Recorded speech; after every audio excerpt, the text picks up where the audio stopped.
In 1993, a 6-year-old girl vanished after her kindergarten graduation, leaving a small Oregon town devastated and confused. For 8 years, no trace was ever found until a forgotten class photo surfaces in an attic, revealing a chilling figure standing in the background. What happens next unravels a decades-old pattern of disappearances tied to school events and a man no one remembers inviting. It had been nearly a decade since Rachel Kinley last saw the photo. She wasn't even sure how it had ended up in the attic of her parents' home, wedged behind a stack of yellowed newspaper clippings and a broken picture frame. The box it was buried in smelled of old pine and mothballs, like the past had been vacuum-sealed and forgotten. At first she thought it was just another of her elementary school mementos, until she pulled it out and really looked. There they were, the class of 1993, lined up in 3 tidy rows in front of their kindergarten building, squinting into the sun in their paper graduation caps.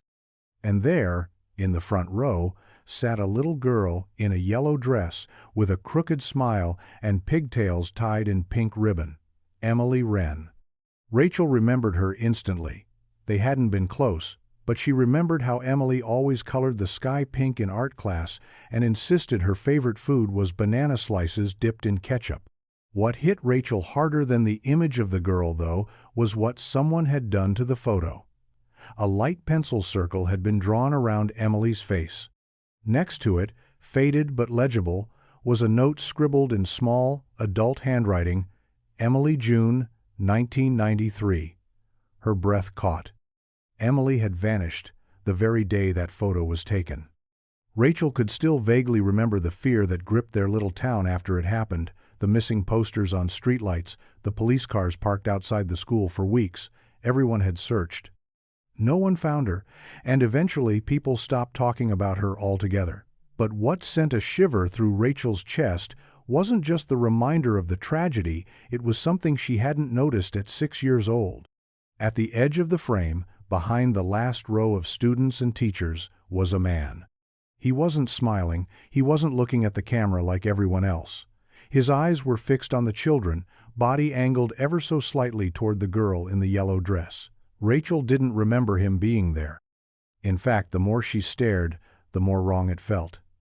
He didn't belong in the photo, and yet, there he was, tucked into the moment, like he had every right to be.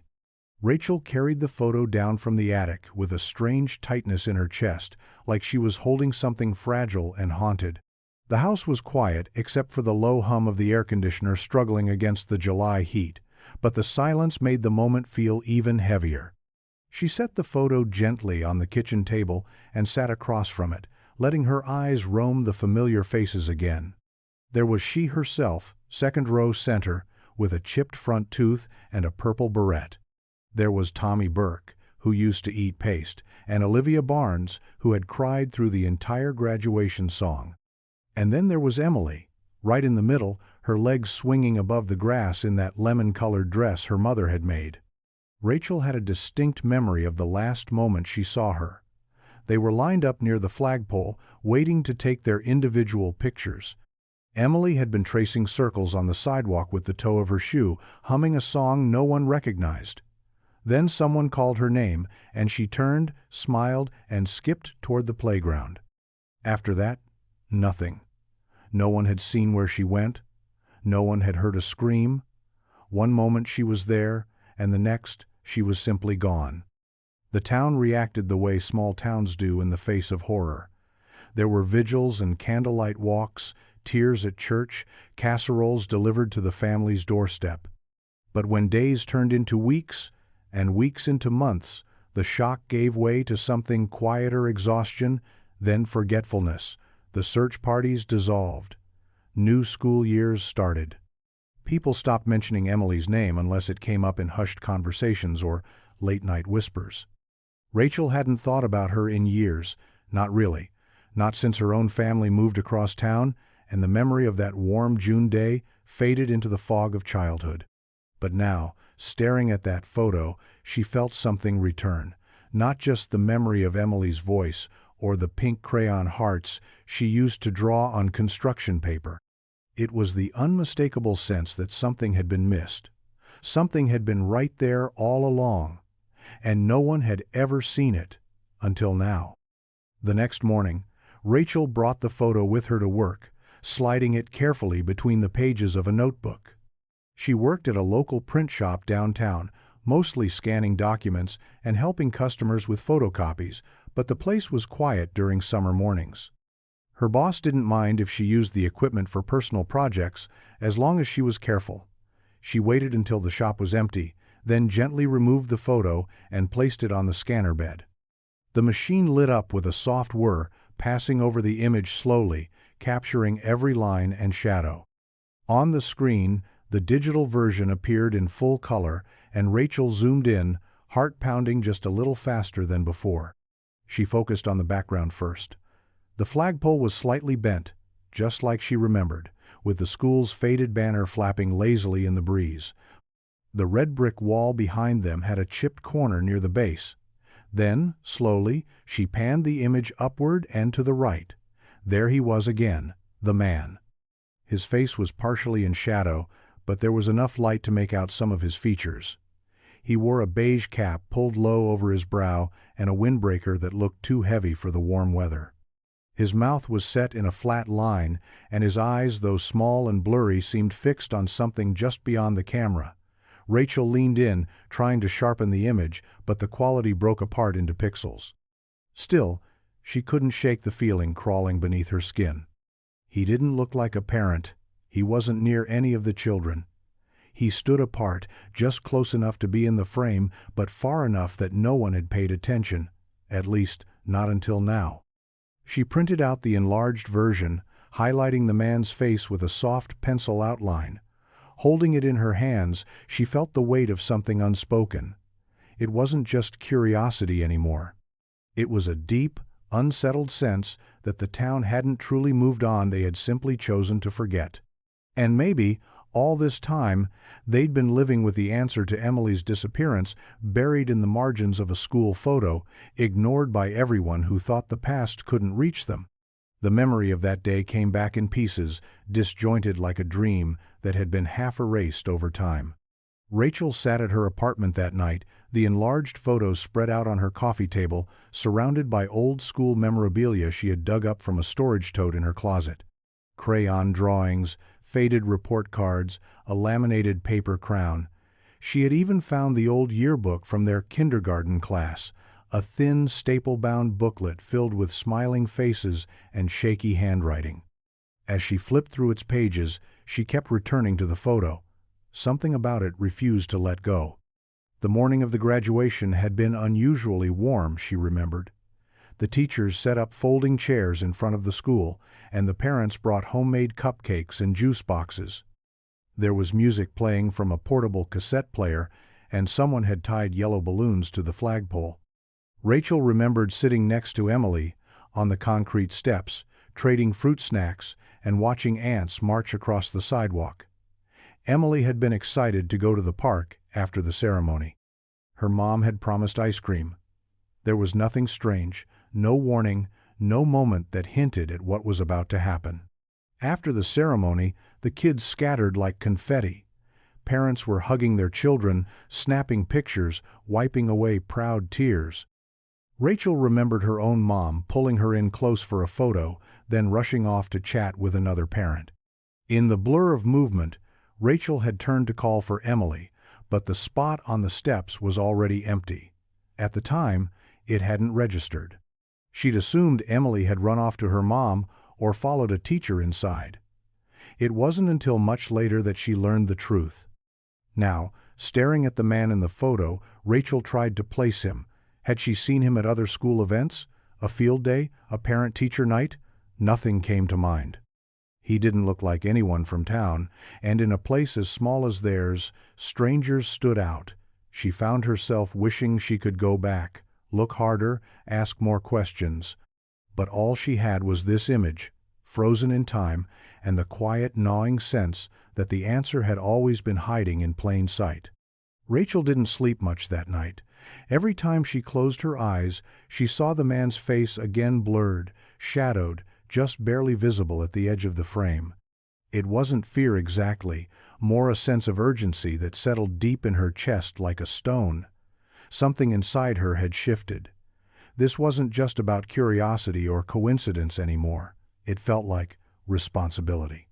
She kept thinking about Emily's mother, the way her face looked on the news back then, desperate and hollow, holding up a tiny shoe like it was a lifeline. Rachel had only been a child, but now, with the eyes of an adult, she saw how much had been left unanswered. The next morning, she drove out to the east side of town where her childhood home still stood, though now the siding was chipped and the yard overgrown. Her parents had sold it years ago, but the people who bought it had left the mailbox with her family's name faded across the front. She wasn't there to reminisce. She was hoping to find the old VHS tapes. Her dad had filmed every school event with the same bulky camcorder, and if they had kept those tapes, they'd be stored in the garage or maybe the crawl space under the stairs. After some back and forth and an awkward explanation to the current owners, Rachel was allowed inside. The crawl space was musty and low-ceilinged, filled with dusty plastic bins and mildewed boxes. She opened one labeled 1993 and nearly stopped breathing when she saw the stack of tapes inside. Her hands shook as she sorted through them, then landed on a label written in her father's neat print. Kindergarten graduation, June. She borrowed it with their permission and headed straight home, not stopping for lunch or even coffee. She found her old VCR in a storage crate under her bed, still tangled with wires, still smelling faintly of melted plastic and basement air. She hooked it up to her TV and slid in the tape. The screen blinked, then filled with grainy footage of children in construction paper hats, waving awkwardly at the camera. Her voice echoed from the past, shouting something about juice boxes. Rachel leaned forward, eyes locked on the screen, waiting for any glimpse of the man who should not have been there. The footage played like a time capsule, fuzzy at the edges but filled with details Rachel hadn't thought about in years. The camera bobbed slightly with each of her father's steps, capturing tables covered in paper cupcakes, teachers herding excited children into rows, and the rustling sound of summer wind against the school's chain-link fence. At first, it all felt harmless, even sweet, just a record of a milestone. She watched her 6-year-old self wave into the lens with 2 missing teeth and a purple bow sliding out of her hair. She heard Emily's voice off-screen, high and bright, singing part of a graduation song out of tune.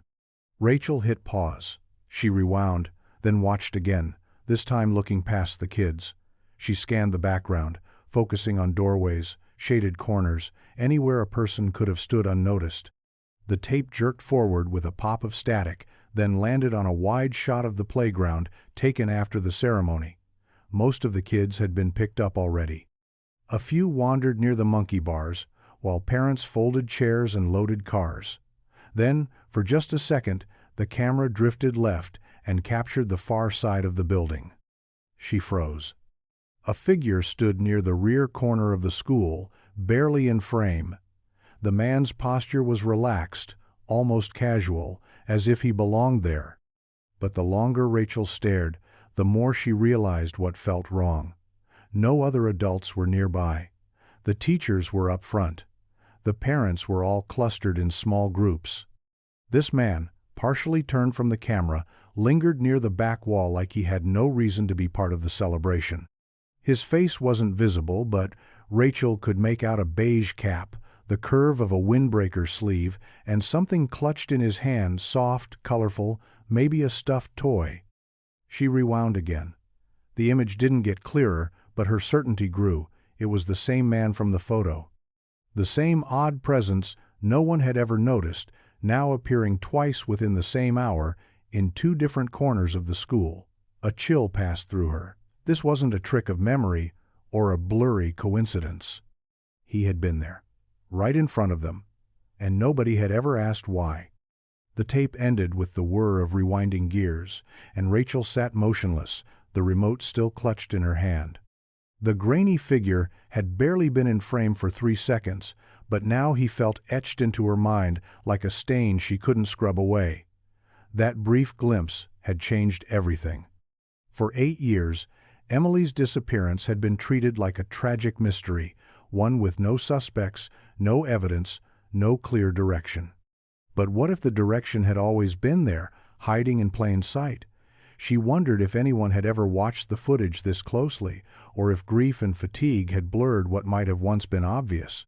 She pulled out her notebook and began jotting down timestamps, angles, locations of people in the background. It felt obsessive, maybe even pointless, but she couldn't shake the sense that something vital had been overlooked. If this man had been captured twice, once in a still photo and once on a VHS, what else had he left behind?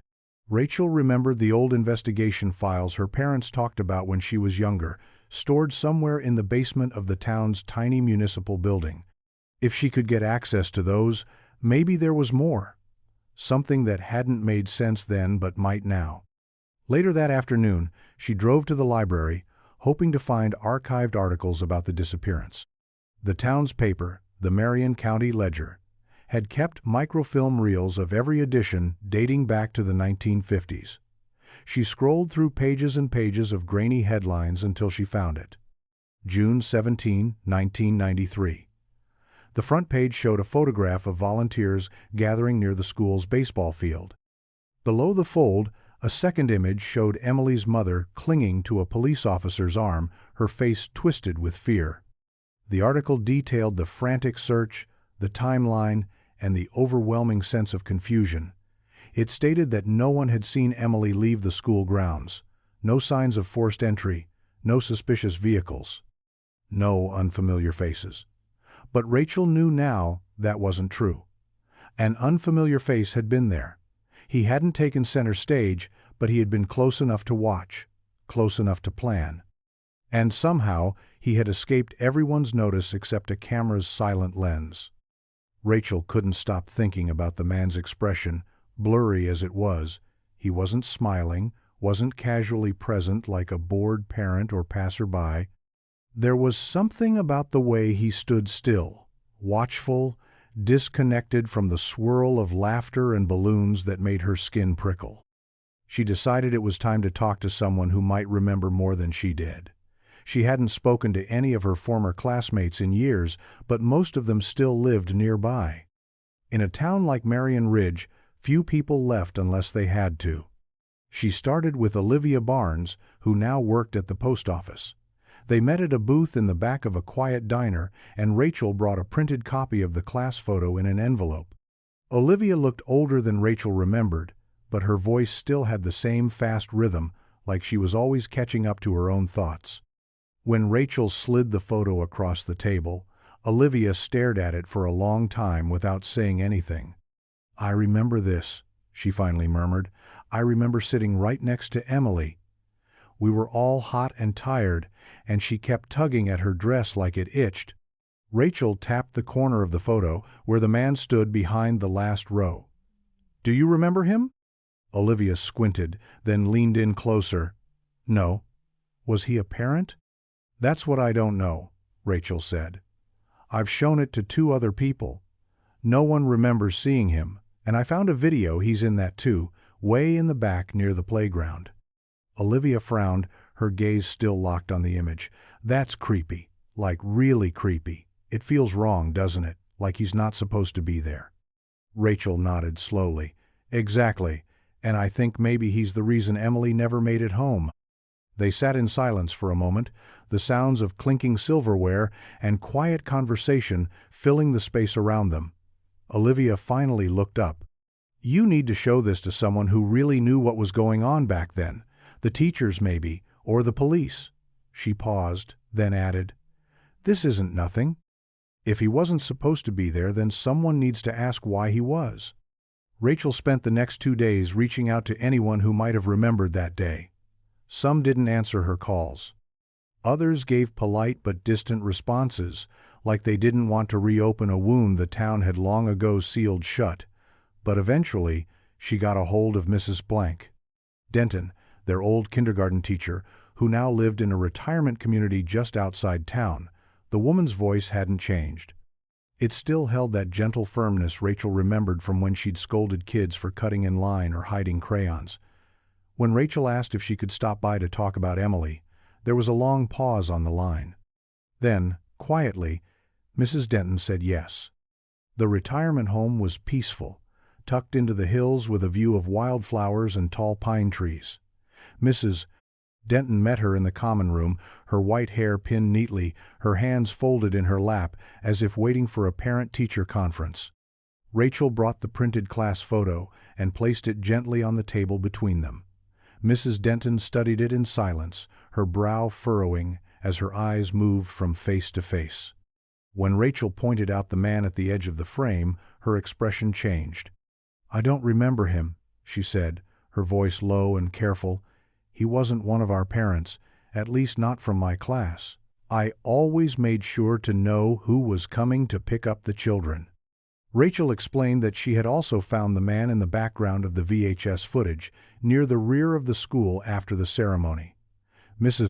Denton didn't interrupt, but her hand slowly drifted toward the photo again, fingertip hovering just over the man's blurred face. "There was talk," she said finally. "Back then, after Emily went missing, someone mentioned a stranger near the parking lot, a man who asked which classroom the graduation was in.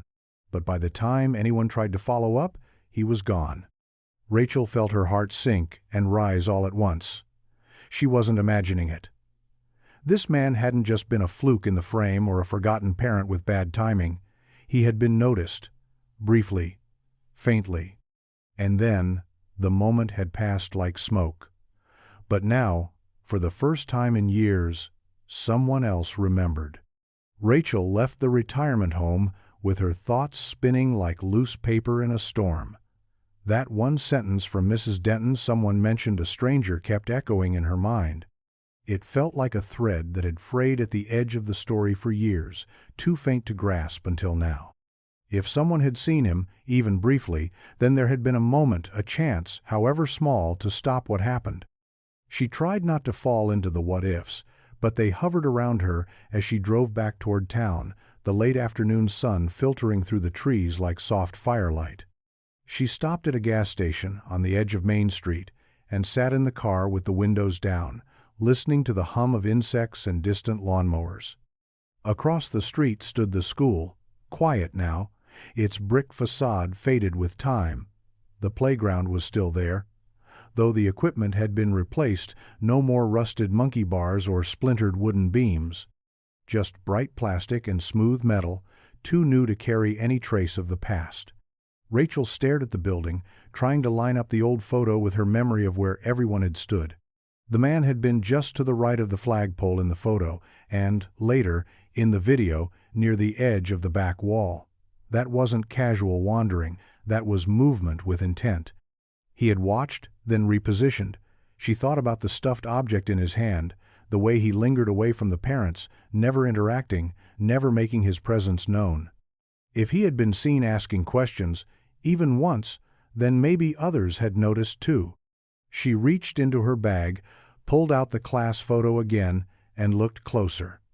No name tags, no labels, just faces. It hit her that there had never been a list released to the public of who attended that day, only the names of the students, not the guests. If someone had been pretending to belong, there wouldn't have been much to stop him. Not in a school with open doors and a celebration in full swing. Rachel folded the photo and tucked it carefully away. Whatever had happened to Emily hadn't started when she vanished. It had started hours earlier when someone no one recognized slipped quietly into a crowd and went unnoticed. Rachel drove home just as the sky was starting to bruise into twilight, her fingers tapping the steering wheel with restless energy. She had answers, but they only seemed to lead to more questions. The man was real. He had been seen.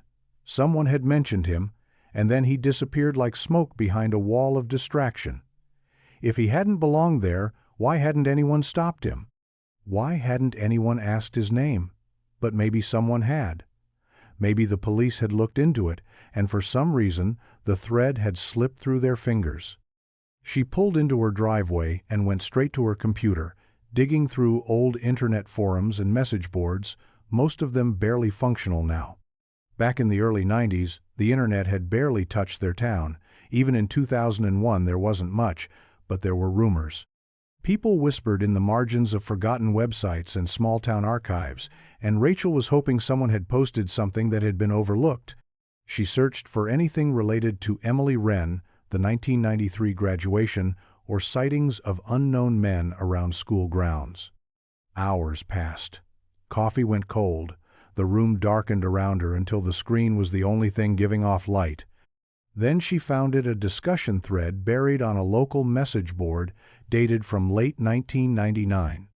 A woman named Denise had written a short post describing how her daughter, who had also attended the graduation, had mentioned a man walking the edge of the playground that day. He had a stuffed bear tucked under his arm and was looking for someone, but no one remembered seeing him leave. Denise wrote that she'd reported it but never heard anything back. Rachel's chest tightened. That small detail, a stuffed bear, matched what she had seen on the tape. She saved the post, printed it, and sat back in her chair.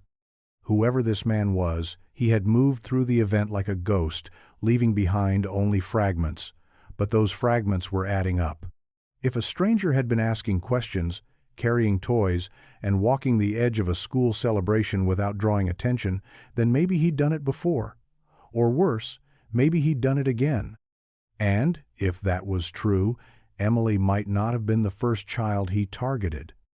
The next morning, Rachel stood in front of the old municipal building, gripping a manila folder under her arm. Inside were the class photo, still images from the VHS tape, and the printed message board post. She hadn't called ahead, hadn't told anyone she was coming. Part of her didn't want to give them time to dismiss her. She walked through the glass doors and into the cool, quiet lobby, where the scent of old paper and polished tile filled the air. The police department occupied a small corner of the building, 2 desks, a water cooler, and a filing cabinet that looked older than she was. An officer behind the desk looked up as she entered, his nameplate reading, Det. Ray Harmon. Middle-aged, kind face, slightly skeptical eyes. Rachel introduced herself and explained carefully that she had been a classmate of Emily Wren. At the mention of the name, something in Harmon's expression shifted, not surprise exactly, but weariness. As if the name still carried weight, even after all these years. He listened as she laid out what she had found: the photograph, the VHS, the anonymous post. She spoke calmly but firmly, choosing each word like it mattered. When she slid the image of the man across the desk, he leaned in, studying it for several long seconds. He didn't ask for clarification. He didn't laugh or brush it off. Instead, he opened a drawer and pulled out a slim, dust-covered folder. It was labeled WRENE in faded black ink. He flipped it open slowly and began scanning the pages, silent but focused. Rachel watched his brow tighten as he reached a specific note near the back, one she couldn't see from across the desk. He turned it toward her. It was a witness statement from June 1993, brief and vague. A parent had mentioned an unfamiliar man loitering near the west side of the building after the ceremony. The report ended with a short line. No further details. Area cleared. Rachel's pulse quickened. That was it. The first thread. Not erased, not forgotten, but buried beneath years of dust and indifference. She met Harmon's eyes, and for the first time she saw something she hadn't expected, a spark of agreement. He didn't say much. He didn't have to. He just nodded slowly, then reached for a notepad. Detective Harmon didn't rush. He read each page of the folder like he was peeling away layers of something long buried, his pen tapping lightly against the notepad in front of him. Rachel sat across from him, hands folded tightly in her lap, the hum of the overhead lights mixing with the faint buzz of the vending machine in the hallway. She felt like she was watching something shift, the quiet unraveling of a case that had spent 8 years sealed in silence. "I remember this," Harmon said finally, his voice low, steady. "I was still new then. I didn't handle the investigation, but I remember when she went missing. It shook everyone. Nothing like that had ever happened here." Rachel nodded, unsure whether to speak. He turned the photo back toward himself, then reached for a magnifying glass from his drawer. He held it over the face of the man in the corner of the class picture, studying the faint outline of his jaw, the curve of his windbreaker collar. Whoever he wasn't supposed to be here. That's clear, Harmon muttered. He flipped through more documents, stopped at one, and pulled out a small black-and-white photocopy. It was a still from a security camera, grainy, angled, hard to decipher, but the timestamp in the corner read June 17, 1993. The image showed a parking lot, mostly empty, but in the far corner, near a chain-link fence, was the outline of a van. Plain, no markings, windows dark. This was never connected to the case. No plate number. Van was gone before anyone got a good look, he explained. But your photo and that tape of yours, they change things. Rachel leaned in, pulse racing. The pieces were no longer scattered memories or old rumors. They were aligning now, slowly but unmistakably. A man at the school, a van nearby. A child who vanished without a trace. Harmon stood and motioned for her to follow. We've got archived tapes from that week, security footage from the area. No one's touched them in years, but if he was around more than once, maybe we'll find something. If you're willing to help me go through them, we might finally see what everyone missed. Rachel didn't hesitate. She stood and followed him down the hallway, the past stretching open in front of them like a door left half closed. The basement of the municipal building smelled like cardboard and concrete. Rachel followed Detective Harmon down a narrow staircase lit by a single flickering bulb, each step creaking under their weight. The air was cool and damp, thick with the scent of forgotten records and rusted metal. Along the far wall stood a row of filing cabinets, some with drawers open just enough to reveal manila folders packed tight. But it was the shelf in the corner, stacked with dusty VHS tapes labeled in faded marker, that drew Harmon's attention. He grabbed a pair of tapes marked June 14 and June 16, just days before Emily's graduation. The labels were scrawled in different handwriting, suggesting they'd been logged quickly, maybe even by volunteers. Harmon slid one into an ancient player connected to a boxy television wheeled in on a cart. The screen blinked to life, static and white noise, giving way to a blurry image of the school's front entrance. For the next hour, they watched footage that felt more like surveillance than memory. Kids darting in and out of frame, teachers unlocking doors, parents carrying snack trays and cardboard decorations. Nothing stood out at first, until Rachel noticed a brief moment near the lower edge of the screen on the June 16 tape. A man passed by the far sidewalk, just beyond the field of focus. Beige jacket. Baseball cap. The footage was rough, but the outline was all too familiar. "Back it up," she said softly, and Harmon did. They played the moment again, slower this time. The man moved at an angle, not toward the building, but along its edge, as if scoping the perimeter. He didn't pause, didn't wave, didn't interact with anyone. Just walked, head low, hands tucked in his pockets. Harmon let out a slow breath. "That's 2 days before the graduation," he said. "If it's the same guy, and I think it is, he was watching the school, planning." Rachel felt her stomach tighten. It wasn't a sudden impulse or a moment of chance. This had been deliberate. The pieces were no longer just memories or coincidences. They were starting to form a pattern. And if they kept digging, if they kept watching, maybe they would finally uncover where that pattern led.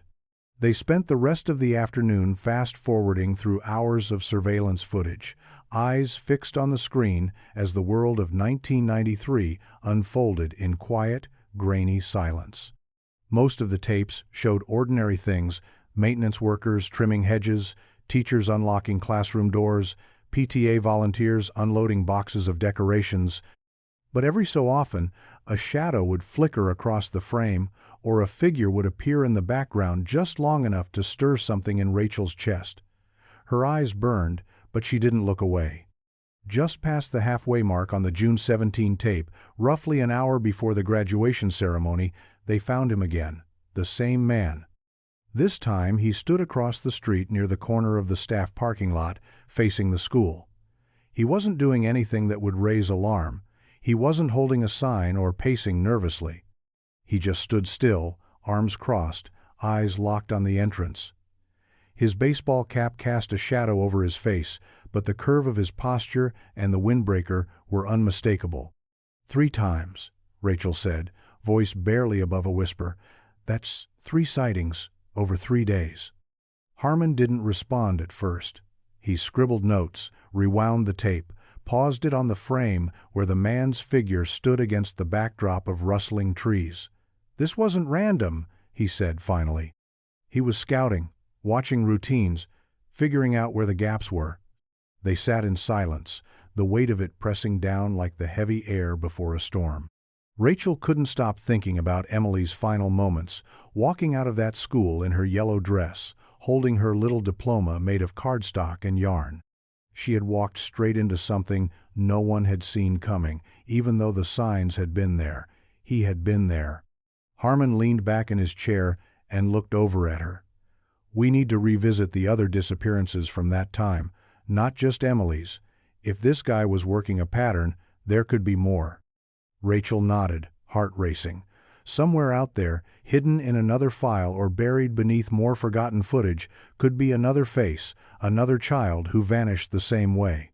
The chilling part wasn't that they were finally seeing him now, it was how close they had all come to never seeing him at all. Rachel returned home that evening with a stack of photocopied files under one arm and a heaviness she couldn't shake. The footage had confirmed what she already suspected, but now it was more than a hunch. The man hadn't just appeared out of nowhere on graduation day. He had been present, watching from the margins, calculating. She laid the files out across her kitchen table, the edges curling slightly from age.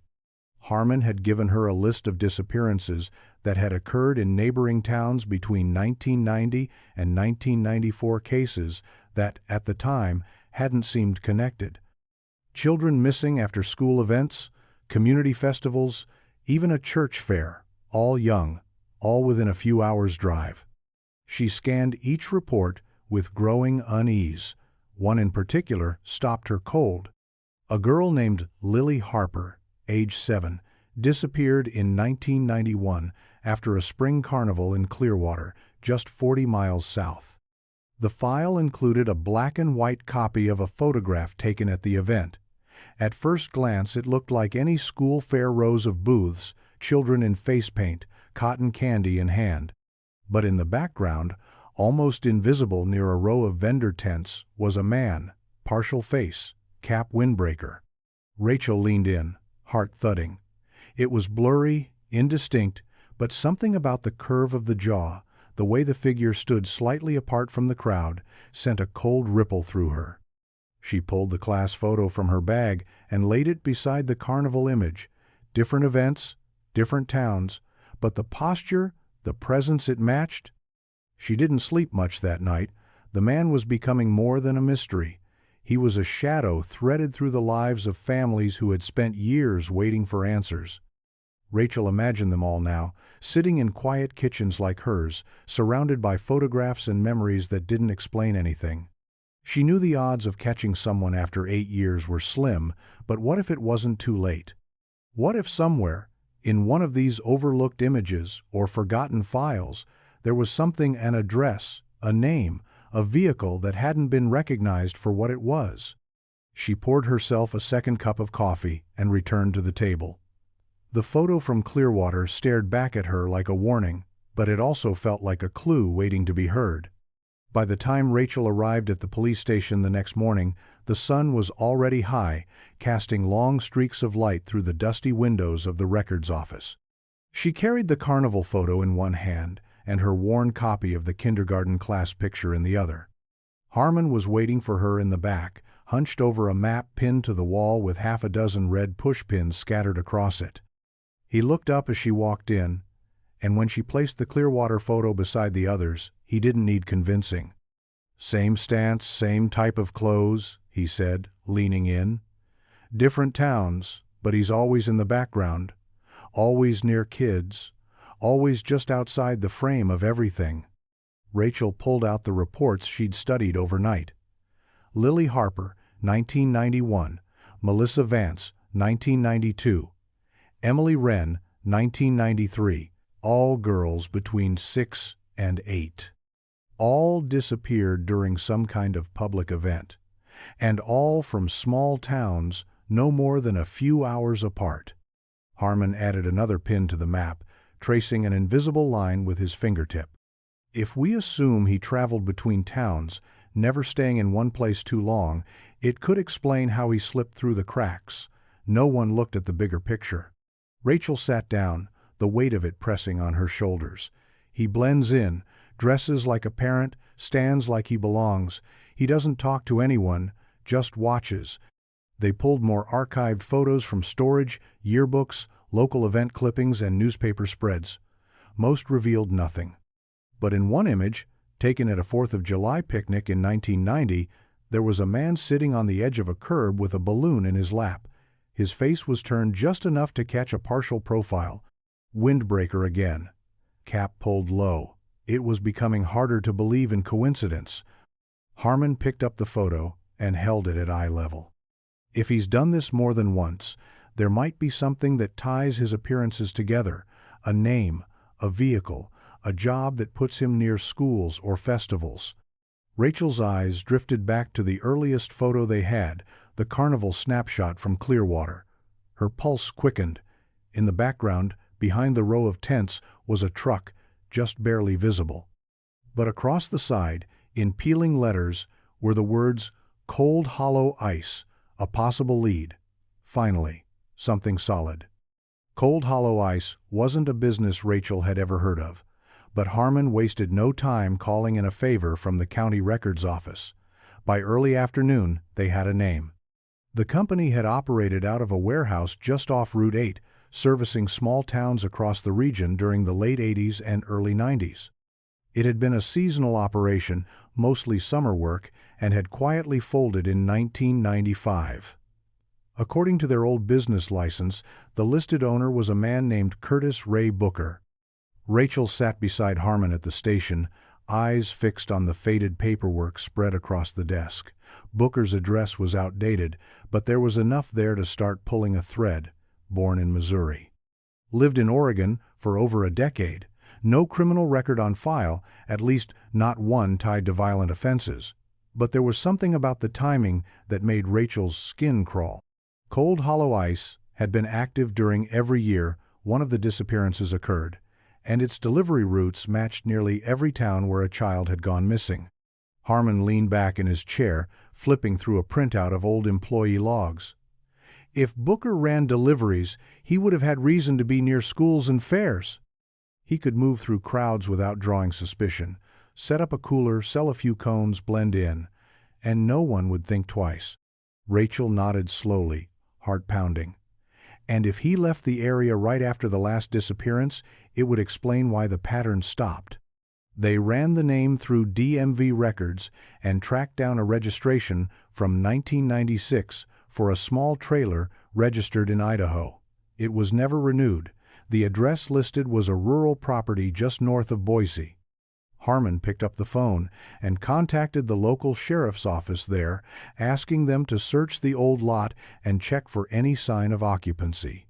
When he hung up, the room felt heavier than it had before. Rachel looked at the map on the wall, the red pins glowing softly under the fluorescent lights. For the first time, she wasn't staring into a mystery made of fog and half-memories. There was a name now, a face starting to take shape. And maybe, just maybe, a place where the trail hadn't gone cold yet.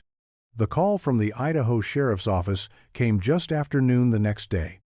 Rachel sat beside Harmon in the station, the receiver between them on speaker, its crackling line sounding like it was reaching across decades rather than just states. The deputy on the other end spoke plainly, his voice seasoned and unhurried. He said the trailer was still there, tucked beneath a stand of pines at the end of a gravel road, overgrown and nearly swallowed by weeds. No one had lived there in years. But there were signs. Someone had come back recently. A lock had been changed. The door wasn't rusted shut like they'd expected. Rachel could feel her breath catch as he continued. Inside the trailer they found boxes, dozens of them. Old ice cream wrappers, maps with dates and handwritten notes in the margins, flyers from school carnivals. Most were faded and curling with age, but the sheer amount of material suggested years of documentation. Trophies almost. At the back of the trailer was a locked cabinet. They were waiting on a warrant to open it, but based on what they'd seen already, the deputy said it wasn't looking good. Harmon didn't speak for a long moment after the call ended. The air in the room had shifted. This was no longer a theory or a hunch. It was real now, solid and grim. Rachel stared at the photo still pinned to the wall, the kindergarten class smiling in rows, Emily in the front with her yellow dress and lopsided grin. That photo had been the beginning, but it had also been a kind of message. He had been in the background, as if daring someone to notice. She thought of all the people who hadn't, all the times someone might have asked a question but didn't. The system had failed Emily, failed Lily Harper, and maybe others no one had even named yet. But now, finally, something was happening. Harmon picked up the phone again, this time to call the state investigators. Rachel stood, pacing slowly, a sick churn rising in her stomach. She wasn't sure what they would find inside that cabinet, but she knew it mattered. For Emily. For every child who had vanished with no answers.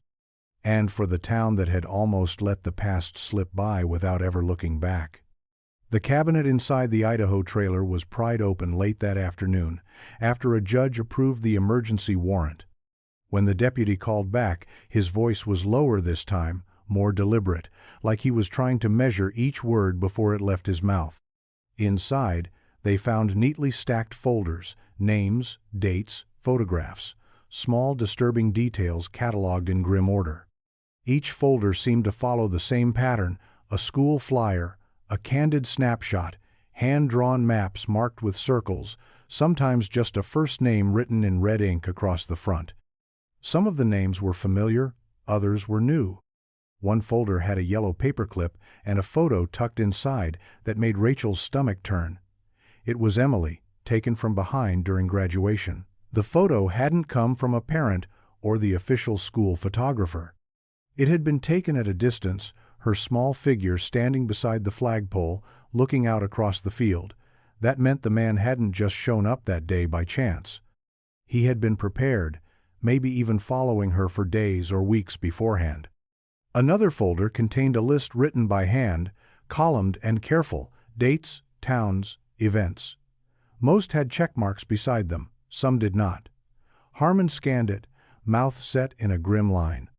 The list confirmed what they feared. This wasn't about one moment, one tragedy. It was about routine, repetition. Someone had planned these disappearances the way others planned road trips or deliveries. Then, in the bottom drawer of the cabinet, they found something else. A small collection of items sealed in zippered plastic bags. A pink barrette, a ribbon printed with cartoon stars.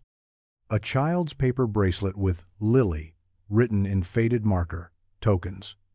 Rachel turned away as Harmon wrote down each one in his report, his expression tight with controlled rage. The Idaho Sheriff's Office began photographing and cataloging everything for evidence. Harmon arranged for the files to be shared with state investigators and eventually the FBI. Rachel sat in the back of the room, the air thick and unmoving, knowing this wasn't the end but the start of something larger. The photo she had pulled from a dusty box in her attic had become a doorway, and what lay on the other side wasn't just Emily's story. It was the dark underside of a path no one had dared follow until now. In the days that followed, word began to spread. What had started as a forgotten class photo in a dusty attic was now an active investigation stretching across state lines. Reporters caught wind of the search in Idaho, but Harmon managed to keep Rachel's name out of the headlines. She didn't want attention, she wanted answers. Her phone rang constantly: investigators, archivists, and eventually families. People who had lost children in small towns decades ago were reaching out, hoping, fearing, wondering if this man, this Curtis Ray Booker, had been standing somewhere near their own tragedy too. The FBI confirmed Booker had once held a commercial driver's license and had briefly registered a delivery vehicle to Cold Hollow Ice. Though the company dissolved in 1995, the registration for that van hadn't been formally canceled. A lead agent named Deering contacted Harmon directly and requested access to the photos, videos, and files Rachel had helped piece together. He told them the case was officially being opened as a multi-jurisdictional investigation. The moment had finally come. It was no longer just about Emily. It was about every child who had vanished under a cloud of confusion, every family left with nothing but unanswered questions and silence. Harmon's office transformed almost overnight. Maps, notes, and photographs now covered every wall, the quiet hum of a fax machine punctuating the stillness. Rachel spent her evenings at the station, reviewing tapes, sorting timelines, and compiling names. She hadn't meant to become part of the process, but after everything she'd seen, it felt wrong to walk away. One afternoon, she stepped outside for air and found Mrs. Denton sitting on the bench just outside the building. The old teacher looked weary but calm, her eyes scanning the town square across the street. She said softly, "I always wondered if we missed something that day. I didn't know it would take this long to find it." Rachel sat beside her and nodded. "We didn't miss it. We just didn't know what we were looking at." They sat in silence, the summer breeze moving gently across the pavement. Somewhere inside, phones were ringing and files were shifting, but for a moment, everything was still. The truth was coming into view at last, and this time, it wouldn't be ignored. The following week brought a break no one had expected. While combing through state employment records from the early 90s, an FBI analyst found a match to the name Curtis Ray Booker, listed under a different alias, Ray Collins, same birth date, same Social Security number. That alias had been used to apply for a temporary vendor's license in Clearwater in 1991, just 2 weeks before Lily Harper disappeared. The signature on the form matched the writing on the folders found in the Idaho trailer. It was the confirmation they needed. He had been moving under different names, staying just long enough to scout, then vanishing before anyone noticed something was wrong. Rachel stood in Harmon's office as the news came in, her hand resting lightly on the table where the old kindergarten photo still sat in a plastic sleeve. It didn't feel like victory. It felt like grief catching up to truth. Each revelation brought a strange combination of relief and heartbreak.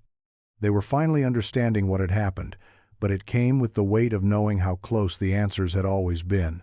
Just one question asked too late. One face looked over and forgotten. A few days later, local authorities near Boise located a neighbor who remembered Booker. He hadn't gone by either of the names tied to the investigation.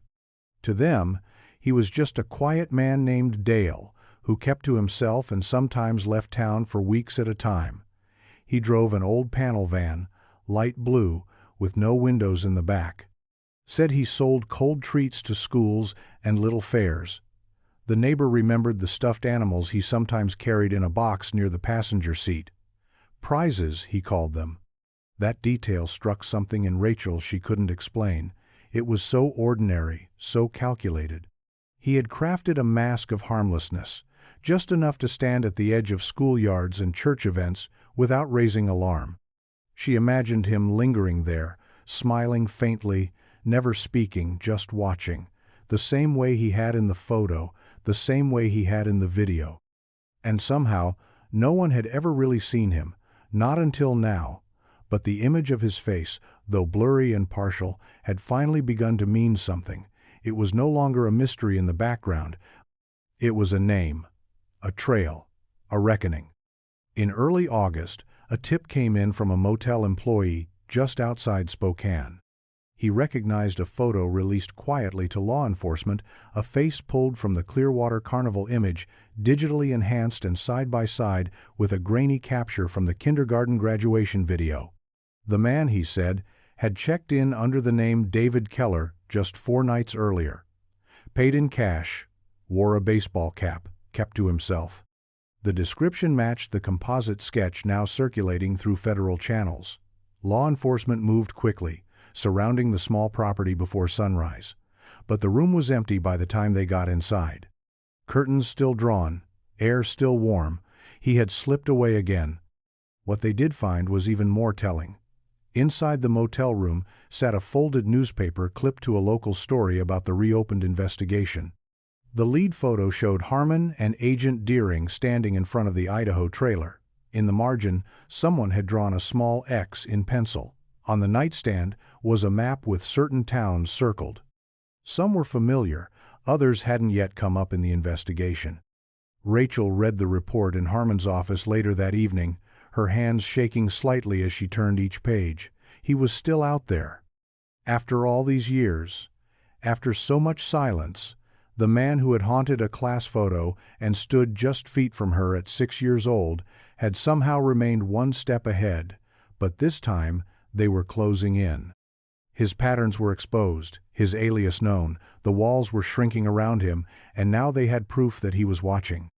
The idea unsettled her. He had seen the headlines, read about the files, the footage, the photos finally pieced together. Maybe he even knew her name. Knew she was the one who had pulled that picture out of a dusty attic and refused to forget. But Rachel refused to let fear win. Because somewhere in that motel room, in that circled map and discarded newspaper, was a sign of desperation. He wasn't in control anymore. For years, he had hidden in the shadows, just out of reach, just outside the frame. But now the frame had widened, and this time the world was watching back. 3 weeks later, they found him. It happened just outside of Helena, Montana, at a gas station off a remote stretch of highway. A patrol officer noticed a blue van parked awkwardly near the rear dumpsters, its back doors mismatched and its plates covered in dust. Something about it didn't sit right.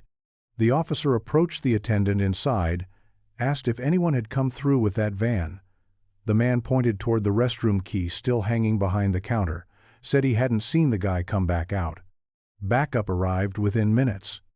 Curtis Ray Booker, known to locals as Dale, and for a time as Ray Collins and David Keller, was arrested without a fight. He was found sitting inside the van, engine off, a half-eaten sandwich on the dash, and a road atlas open across the passenger seat. In his lap was a plastic folder filled with newspaper clippings, many marked in the corners with careful red ink. Harmon received the call just before midnight and immediately phoned Rachel, his voice heavy with the kind of emotion that didn't need explanation. She sat alone in her kitchen, staring at the tiny class photo still pinned to her fridge with a chipped magnet. It didn't feel like triumph, it felt like gravity shifting. The FBI moved fast, flying in a forensic team to process the van and question Booker at a secured facility. He said almost nothing. Not at first. But when they showed him the photograph, the one from Emily's kindergarten graduation, he paused, leaned forward, stared at it for nearly a full minute. Then, with a slight tilt of his head, he said quietly, "That was a warm day." It was the first and only thing he said that day. But it was enough. Over the next week, a search of the van revealed more evidence, personal effects from at least 2 children, including the pink beret that had once belonged to Emily.